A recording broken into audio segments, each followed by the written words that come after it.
રાજકોટ આવકવેરા વિભાગ દ્વારા આજે 12મા આંતરરાષ્ટ્રીય યોગ દિવસ નિમિત્તે પ્રોજેક્ટ લાઇફ અંતર્ગત એક વિશેષ યોગ સત્રનું આયોજન કરવામાં આવ્યું હતું. Principal income tax commissioner doctor Sunil ગૌતમની ગરિમામય ઉપસ્થિતિમાં વિભાગના અધિકારીઓ અને કર્મચારીઓ મોટી સંખ્યામાં યોગમય બન્યા હતા. યોગ પ્રશિક્ષક કુમારી મનાલી પરમારના માર્ગદર્શન હેઠળ સૌએ કોમન યોગ પ્રોટોકોલ મુજબ વિવિધ આસનો અને પ્રાણાયામનો અભ્યાસ કર્યો હતો. આ પ્રસંગે ડોક્ટર ગૌતમે વ્યાવસાયિક તણાવને દૂર કરવા અને માનસિક સ્પષ્ટતા જાળવવા માટે દૈનિક જીવનમાં યોગની અનિવાર્યતા પર ભાર મૂક્યો હતો. અધિકારીઓએ પણ ઉત્સાહભેર ભાગ લઈ સ્વસ્થ જીવનશૈલી અપનાવવાનો સંકલ્પ કર્યો હતો. આ સુંદર આયોજને કર્મચારીઓમાં નવી ઊર્જા અને સકારાત્મકતાનો સંચાર કર્યો છે. Doctor Sunil Gautam, principal commissioner income tax Rajkot और जामनगर।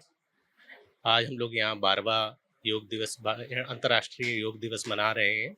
योगा भारत की देन है। 5000 वर्षों से इसका प्रचलन भारत में है और बड़े बड़े लोग जैसे पतंजलि और स्वामी विवेकानंद जी ने इसके बारे में काफ़ी कुछ करा और इसका मान बढ़ाया है।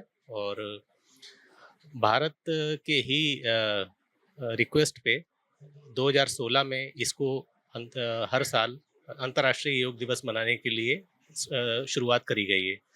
तो योगा एक वे ऑफ लाइफ है जो कि आज के मॉडर्न डॉक्टर्स भी इसको एक्नॉलेज करते हैं और इसको ज़्यादा से ज़्यादा अपनाने की कोशिश करते हैं because it is a preventive health and most like common asanas which can be done for everyone like tadasana, then cobra pose, bhujangasana, and basically I would say that everyone should imbibe this and spare time for oneself at least half to 1 hour a day because health is everything. Health is wealth.